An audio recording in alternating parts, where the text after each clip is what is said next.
विदेशी मुद्रा भंडार $275 बिलियन 2013-14 में था, जो बढ़कर $630 बिलियन हुआ है आज तक का सबसे।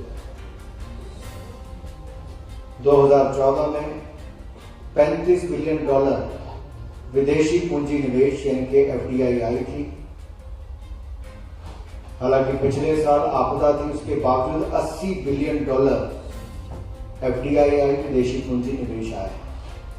ये कुछ आंकड़े मैंने आपके सामने रखे हैं जो अपने आप में दिखाते हैं जो 70 साल में नहीं कर पाए वो 7 वर्षों में मोदी जी ने करने का काम किया। इस बार के बजट में भी आज तक का सबसे बड़ा बजट 39,45,000 करोड़ रुपए का यह बजट अपने आप में बहुत सारी विशेषताओं को लेकर आया है। अगर मैं कैपिटल एक्सपेंडिचर की बात करूं तो उसमें भी 35% की वृद्धि हुई, जो आज तक का सबसे बड़ा 7.5 लाख करोड़ रुपया इसके अंतर्गत खर्च होगा। पिछले साल 5.5 लाख करोड़ खर्च हुआ था, इस पर 7.5 लाख करोड़ रुपया खर्च होगा। इससे PM गति शक्ति योजनाओं को भी बल मिलेगा, देश भर में आधारभूत ढांचा और सुदृढ़ होगा, और मैं तो ये कहूंगा आत्मनिर्भर भारत की नींव पर आधुनिक भारत का निर्माण होगा। आत्मनिर्भर भारत की नींव पर आधुनिक भारत का निर्माण होगा। आपदा के समय भी अवसर खोजने की बात प्रधानमंत्री जी ने की। आपको मैं याद करवाऊं, 24 मार्च 2020 को जब लॉकडाउन हुआ तब हम एक भी PPE किट देश में नहीं बनाते थे। आज हम 140 से ज्यादा देशों को एक्सपोर्ट करते हैं। हमने दुनिया भर को दवाइयां भी दी, वैक्सीन देने का काम भी किया। पहले की सरकारों में 40-40 साल के तक वैक्सीन इंपोर्ट होती थी। हमने आपदा के समय भी 9 महीने में वैक्सीन बनाने का काम किया और 160 करोड़ लोगों को वैक्सीन लगाने का काम भी पूर्ण किया। जहां तक बजट की बात है, इस बजट में मैं सबसे पहले तो पेयजल की बात करूंगा। जल ही जीवन है।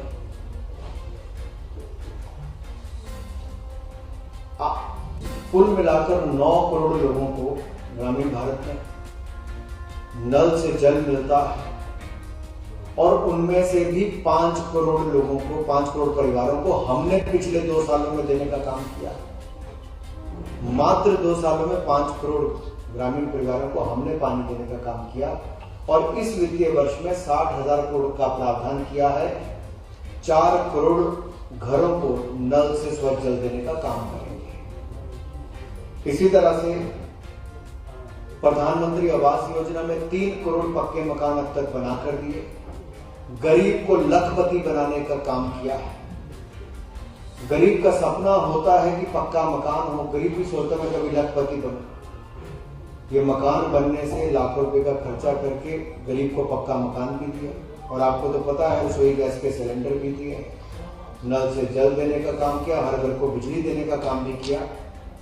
इस वित्तीय वर्ष में 80 लाख गरीबों को पक्के मकान बनाकर दिए जाएंगे, जिसके लिए 50,000 करोड़ रुपए का प्रावधान किया गया है। यही नहीं, अगर प्रधानमंत्री ग्रामीण सड़क योजना की बात करूं तो उसमें 36% की वृद्धि की गई। गांव-गांव को सड़कों से जोड़ने का जो सपना और संकल्प अटल जी ने लिया था और ग्रामीण क्षेत्रों में सड़कें बनाई, मोदी जी ने उसको नई ऊंचाइयों पर ले जाने का काम किया है।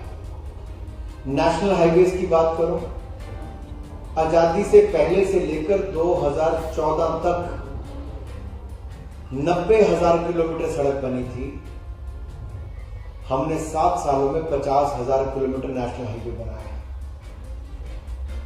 और अब 25,000 किलोमीटर नेशनल हाईवे और इस साल बना कर देंगे। ये अपने आप में बड़ी बात है।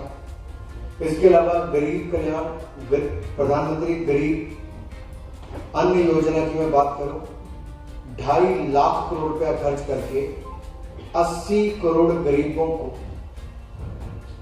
2 साल तक मुफ्त में अनाज देने का काम मोदी सरकार ने किया।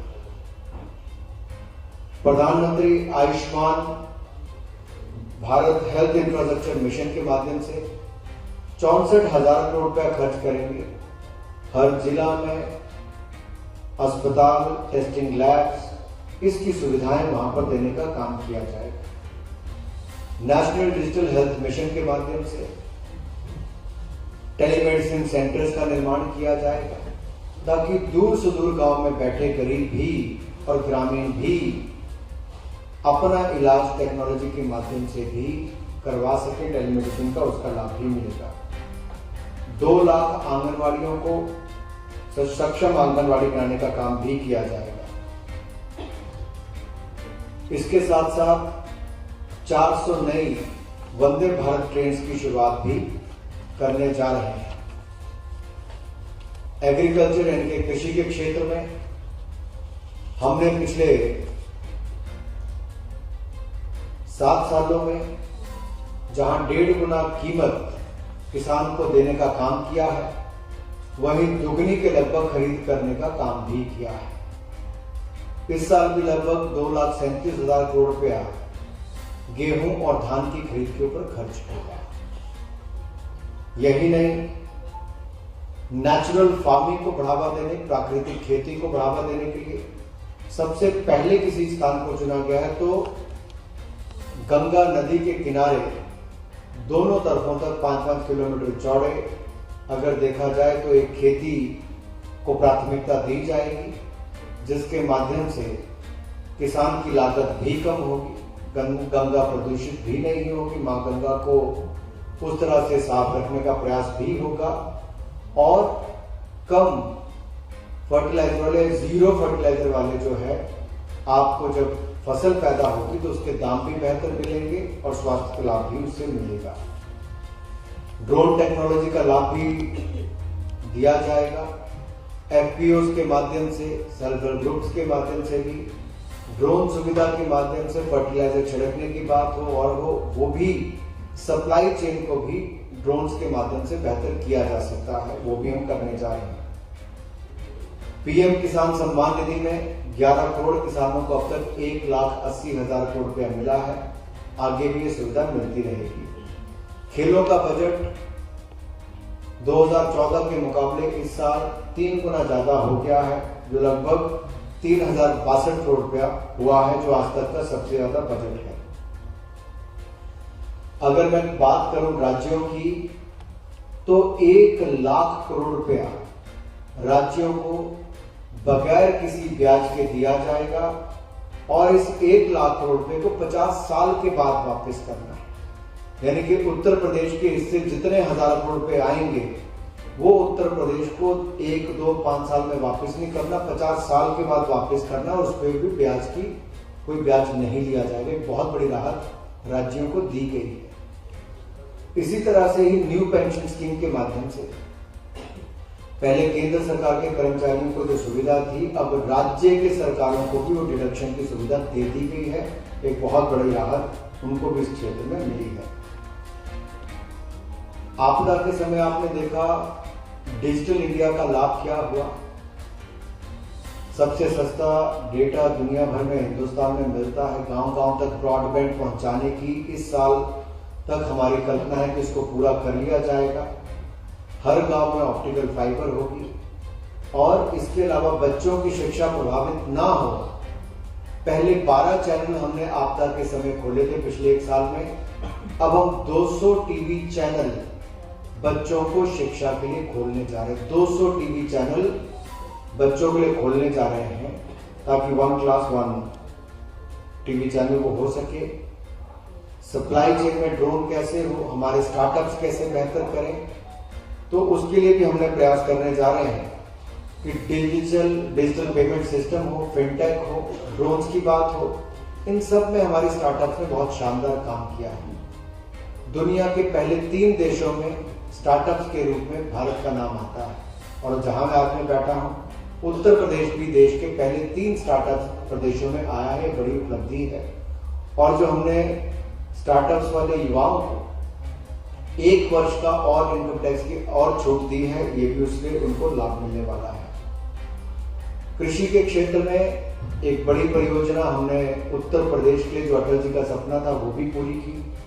केन बेतवा लिंक प्रोजेक्ट बुंदेलखंड के इलाके को 44,605 करोड़ रुपया खर्च करके 9 लाख हेक्टेयर भूमि को ये सिंचाई योग्य बनाएगी और 63 लाख परिवारों को पेयजल की सुविधा देगी। ये मध्य प्रदेश, उत्तर प्रदेश के बुंदेलखंड के इलाके के लिए एक संजीवनी के रूप में काम करने वाली है।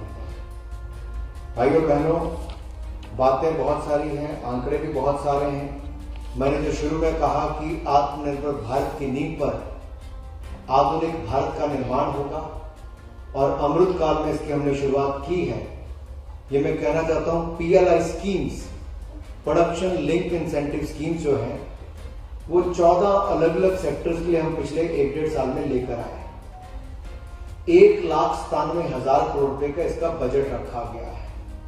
उदाहरण के तौर पर कहूं, ये जो मोबाइल फोन आपके हाथ में यहां पर है, इनमें से अधिकतर मोबाइल फोन पहले चाइना, ताइवान और बाकी देशों से आते थे।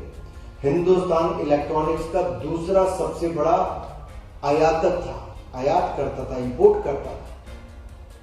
मोदी जी की सोच थी आत्मनिर्भर भारत की, मैन्युफैक्चरिंग यूनिट भारत में लगाए।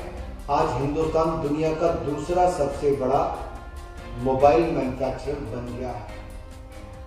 इसी तरह से जो 14 अलग अलग इंडस्ट्रीज चुनी गई है, इसमें भारत दुनिया के से रोजगार भी उत्पन्न हो। ये जो कैपिटल एक्सपेंडिचर के बढ़ने से प्रत्यक्ष तौर पर 60 लाख लोगों को रोजगार मिल पाएंगे, करोड़ों लोगों पर अप्रत्यक्ष तौर पर रोजगार, स्वरोजगार के अवसर मिलेंगे। जब सरकार का खर्चा बढ़ता है, तब प्राइवेट क्षेत्र भी उसमें और निवेश करता है। और आपने देखा होगा पिछले 1 साल 1.5 साल के अंदर, जहां दुनिया और देश दोनों ही आपदा की मार से जूझ रहे थे, वहीं पर आपदा में अवसर देखने की बात जो मोदी जी ने की, तो आज उसका फल क्या मिला। जो निर्णय मोदी सरकार ने उस समय लिए, तब तो मैं वित्त राज्य मंत्री था, कई पैकेज, 5 छोटे छोटे बजट आपके सामने हम लेकर आए। और मुझे आज भी याद है, मोदी जी ने कहा था कि देश के छोटे से बड़े उद्यमी को बगैर किसी गारंटी के ऋण देने का काम करो। हमने 4.5 लाख करोड़ रुपया emergency credit line guarantee scheme के माध्यम से बगैर कोई जमीन घर गिरवी रखे उनको दिया, कम ब्याज दर पर दिया। उसका लाभ क्या मिला? हिंदुस्तान आज दुनिया की बड़ी इकोनॉमीज में से इकलौती ऐसी इकोनॉमी है जो इस साल 9.2% से हमारी विकास दर है। 9.2% GDP ग्रोथ रेट हमारा इस साल है। ये दुनिया की सारी बड़ी इकोनॉमीज में से सबसे ज्यादा तेजी से बढ़ने वाला भारत है। जहां एक और दुनिया का सबसे लोकप्रिय नेता मोदी जी के रूप में, दूसरी ओर दुनिया की सबसे तेजी से बढ़ती अर्थव्यवस्था भारत की अर्थव्यवस्था के रूप में। ये हमारे लिए सौभाग्य की बात है। एक बार फिर बजट शानदार आया है, जिसमें हर वर्ग के लिए कुछ ना कुछ दिया है। एक कुछ बातें मैं आपके सामने रखना चाहता था, क्योंकि बजट की तो बहुत लंबी लिस्ट है, वो पढ़ूंगा तो बहुत लंबा हो जाएगा। अगर आप चाहो तो मैं 1 मिनट लेके यूपी के बारे में जरूर बता देना चाहता हूं। उत्तर प्रदेश को टैक्स डेवल्यूशन के लिए जो पूरा कर इकट्ठा होता है, उसमें से उत्तर प्रदेश को कितना आएगा, वो 1,46,498 करोड़ रुपया उत्तर प्रदेश के हिस्से आएगा। ये जो 1 लाख रुपया बगैर ब्याज के मिलेगा, उसमें भी उत्तर प्रदेश का सबसे बड़ा हिस्सा होगा।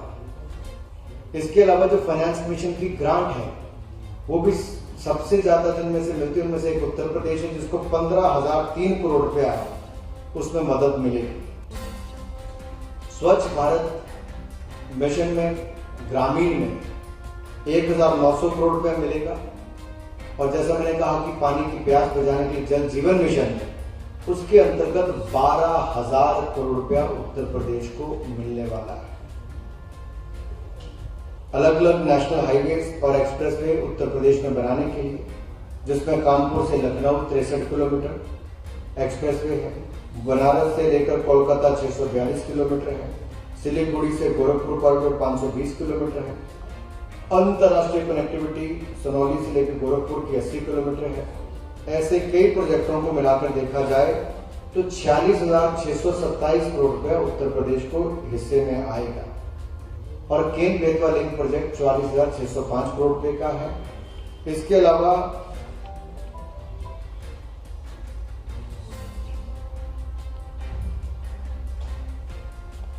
और प्रोजेक्ट में सैकड़ों करोड़ रुपए आपको मिल रहा है। सड़कों के ही निर्माण पर जो रोड ट्रांसपोर्ट और नेशनल हाईवे है उसमें से कुल मिलाकर 2022-23 में 16,350 करोड़ रुपया केवल उत्तर प्रदेश में खर्च होने वाला है। अगर आप बजट में कुल मिलाकर देखोगे तो बहुत बड़ा हिस्सा उत्तर प्रदेश के लिए है। ये इसलिए भी है कि मोदी जी यहीं से देश के प्रधानमंत्री भी है, देश का सबसे बड़ा राज्य आबादी की दृष्टि से भी है और उत्तर प्रदेश की सरकार ने बहुत सफलतापूर्वक केंद्र की योजनाओं को लागू भी किया है। जिन राज्यों ने बहुत सफलतापूर्वक बहुत अच्छे ढंग से लागू किया उनमें से एक उत्तर प्रदेश है। आपको बहुत बहुत धन्यवाद। सर, मोदी जी का सपना है 5 ट्रिलियन इकोनॉमी को अचीव करना, उसमें अभी तक इंडिया कहां तक पहुंचा है? जैसा मैंने आपको कहा कि आंकड़े दिखाते हैं कि 2014 तक भारत की अर्थव्यवस्था 1,10,000 करोड़ की थी, अब 2,30,000 करोड़ की हुई, दुगनी मात्र 7 वर्षों में हुई और ये दुगनी अगले 4 वर्षों में हमें उम्मीद है कि करेंगे और उसको करके देंगे। अनुराग जी, मेरठ में बबीता फोगाट के काफिले के ऊपर हमला हुआ, आरएलडी के समर्थकों पर आरोप लगाया गया है जब वो चुनाव प्रचार करने जा रहे हैं। मुझे लगता है भारत के लोकतंत्र में इतने मंच हैं सीधे संवाद करने के, जनता के बीच में जाने के, उनसे वोट मांगने के, अपने काम बताने के, मीडिया के माध्यम से, डिजिटल मीडिया के माध्यम से घर घर जाकर प्रचार करने के। हिंसा का कोई स्थान लोकतंत्र में नहीं है। हिंसा किसी के ऊपर भी हो निंदनीय है और इस तरह की घटनाएं नहीं होनी चाहिए। चुनाव में अपनी विचारधारा, अपनी नीतियां, अपने कार्यक्रम को लेकर जन जन के बीच में जाना चाहिए। मैं आशा करता हूं ऐसे कोई घटना भविष्य में ना हो, किसी भी दल के ऊपर। आज हमारी पार्टी के नेता के ऊपर, कल किसी के ऊपर ना हो, कहीं नहीं होना चाहिए।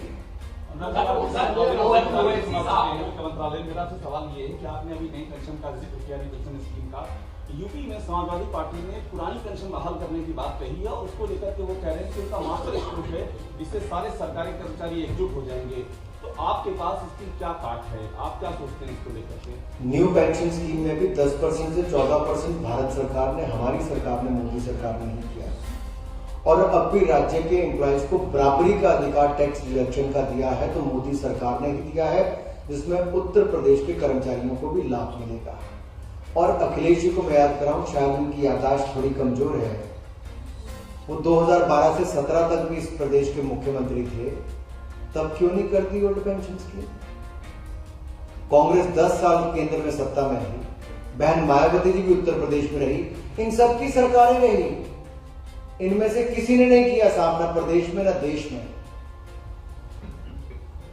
क्या ये फीजिबल नहीं है इकोनॉमिकली, इसलिए नहीं हो सकता है? क्या एक निर्णय किया गया एक समय जिसमें सभी सरकारों ने, सभी राज्यों ने उस दिशा में आगे बढ़े हैं, लेकिन न्यू पेंशन स्कीम में अंतर्गत आने वाले कर्मचारियों के लिए समय समय पर कदम उठाया है तो मोदी जी की सरकार ने उठाया।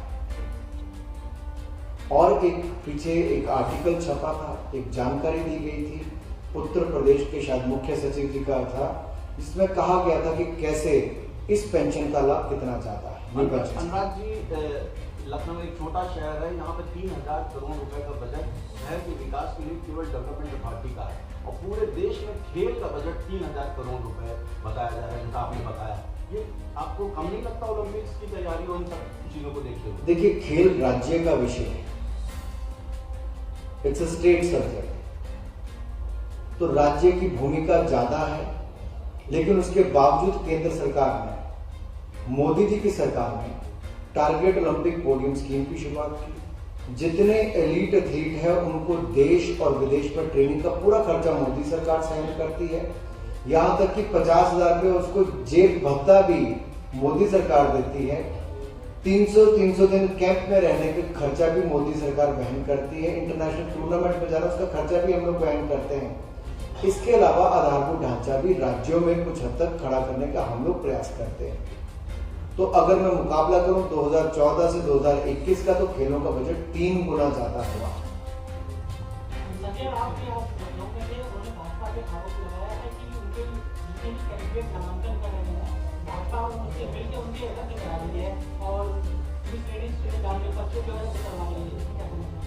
कौन थे यहाँ पर? अच्छा, यहाँ पे भी है कुछ उनका? अच्छा, क्योंकि उनके सहयोगी दल वाले तो कांग्रेस की टिकटें लोग वापस कर रहे हैं, सपा के लोग टिकटें वापस कर रहे हैं। संजय जी कहाँ यहाँ घूम रहे हैं?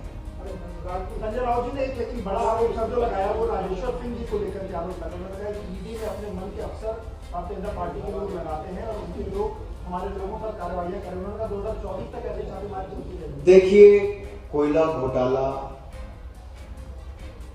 जो घोटाले हुए कांग्रेस के शासनकाल में, उन घोटालों के खिलाफ जांच करना एक जिम्मेदार अधिकारी का काम था। सुप्रीम कोर्ट के निर्देशों पर भी बार बार उनको वहां पर लगाया, ईमानदारी के साथ काम किया। अब ईमानदारी के साथ जन सेवा करने के लिए राजेश्वर जी तैयार है। इसी पर राजीव जी पर उनसे हमने बात की। एक पीछे ले लो। फैमिली पेंशन को लोग पा रहे हैं और उनकी फैमिली पेंशन 2000 है, उनके बारे में केंद्र सरकार क्या करती है?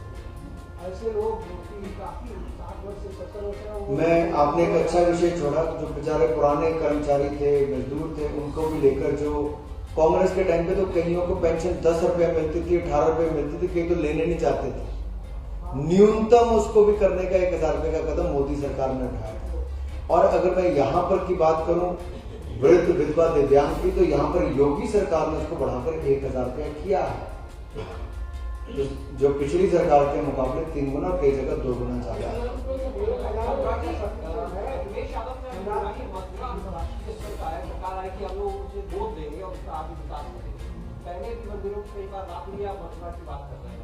किसने कहा? जिन्होंने राम भक्तों पर गोली चलाई हो, जिनकी टोपी का रंग लाल, उसके कई कारण हैं।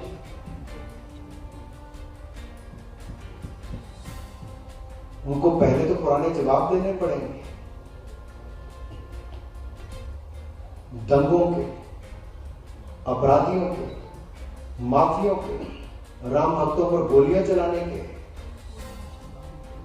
क्या उसका जवाब दे पाएंगे? ये लाल टोपी लूट लिया यूपी।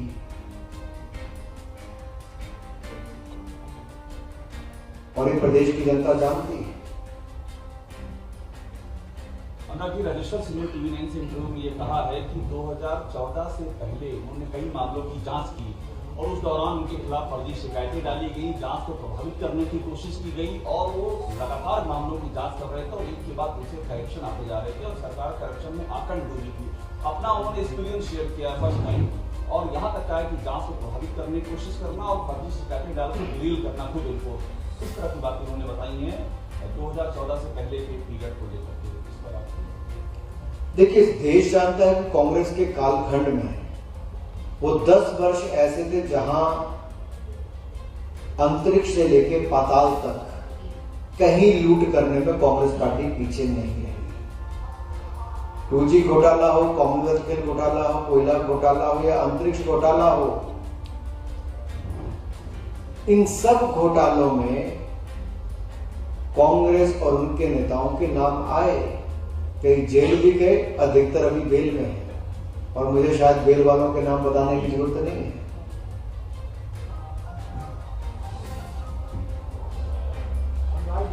क्या वर्तमान समय में जो 1000 रुपए आप कह रहे हैं, कोई और ओवैसी का एक बयान आया है कि अखिलेश यादव अल्पसंख्यकों के टिकट कम करते जा रहे हैं, काटते जा रहे हैं और उनको वादा कर रहे हैं और झांसी पहली बात तो ये, आप में से किसी को जानकारी नहीं होगी कि अखिलेश यादव जी टिकट किसको दे रहे हैं और दे के काट किसकी रहे। लिस्ट कब आती, किसका नाम कब कट जाता है, नामांकन कौन भरने जाता है, कौन वापस ले लेता है, ये मीडिया के लिए नई पहेली होगी। ऐसा लगता है साइकिल पंचर हो गई।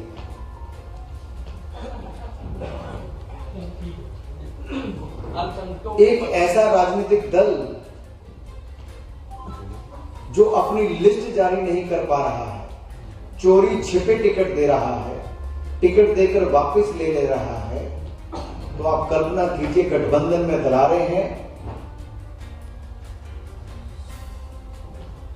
और मैं तो जाति धर्म इन सब पे जाकर टिकट की बात ही नहीं करता, वो करते होंगे, ये ओवैसी जी और अखिलेश जी की आपस की बात होगी। अनुराग जी, मेरा एक सवाल था, आप बजट में भी थे, आप मंत्री भी थे, जो चुनाव के वक्त में फ्री योजनाओं की बात होती है, बिजली फ्री कर देंगे, किसानों के लिए सिंचाई फ्री कर देंगे, क्या ये सब करना संभव होता है? ये चुनावी सिर्फ एक बातें बन के रह जाते हैं? देखिए, अखिलेश के समय बत्ती गुल, योगी जी के समय बत्ती गुल। वहां बिजली आती नहीं थी, यहां बिजली जाती नहीं। वहां तारें, बिजली की तारें कपड़े सुखाने के काम आती थी, यहां बिजली की तारें बत्ती जलाने के काम आती। ये अंतर है। जो बिजली दे नहीं पाए वो मुफ्त में क्या करेंगे? जहां आती नहीं थी वो मुफ्त में क्या करेंगे? प्रदेश की जनता बड़ी सवाल ये खड़ा करती है कि आप 5 वर्ष में तो बिजली दे ही नहीं पाए थे, तो अब क्या है? तो 3 यूनिट बिजली देने का वादा कर रहे हो, फॉर्म भी भरवा रहे हैं समाजवादी पार्टी। मैंने बोल दिया साहब, जिनके समय तार कपड़े सूखने डालने के काम आती थी, बत्ती गुल होती थी, सपा के समय, बीजेपी के समय बत्ती गुल होती थी।